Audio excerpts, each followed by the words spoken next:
আসলে এই জাতি কার কাছে কী আশা করবে?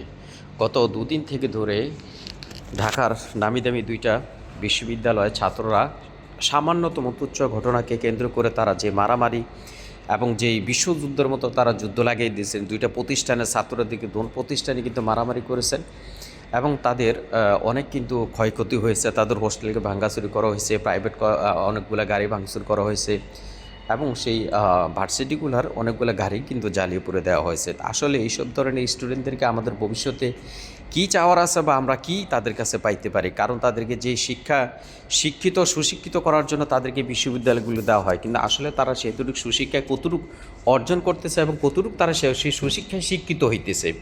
কারণ এইসব ছাত্ররা যখন ভবিষ্যতে আপনার বিশেষ করে পৃথিবীর যে কোনো প্রান্ত কোনো কর্মসংস্থানে কোনো জায়গায় অবস্থান করবেন, তাহলে ওনাদের থেকে ভালো কোনো আচরণ ভালো কোনো ব্যবহার আসলে করাটা কিনা মানে করা যায় কিনা সেইটুকু এখন দুর্বিষহ ব্যাপার। কারণ এদের ভিতরে যে আদর্শিক এরকম কোনো কিছু নেই। কারণ তাদের ভিতরে যদি আদর্শিক কোনো কিছু থাকতো তাহলে সামান্য একটু থুতু ফেলা নিয়ে আপনার এরকম একটা তুচ্ছ ঘটনাকে কেন্দ্র করে এরকম বিশাল একটা ঘটনা কিন্তু করতে পারতো না। আসলে মেইন হচ্ছে মানুষের আদর্শ এবং নীতি নৈতিকতা যদি কোনো মানুষের ভিতরে না থাকে, সে ছোট অথবা বড় হোক।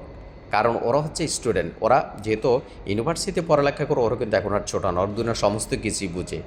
আসলে সব মিলিয়ে কিন্তু বাংলাদেশে কেমন একটা মানে অন্ধকারাচ্ছন্ন পরিস্থিতি হয়ে আসতেছে।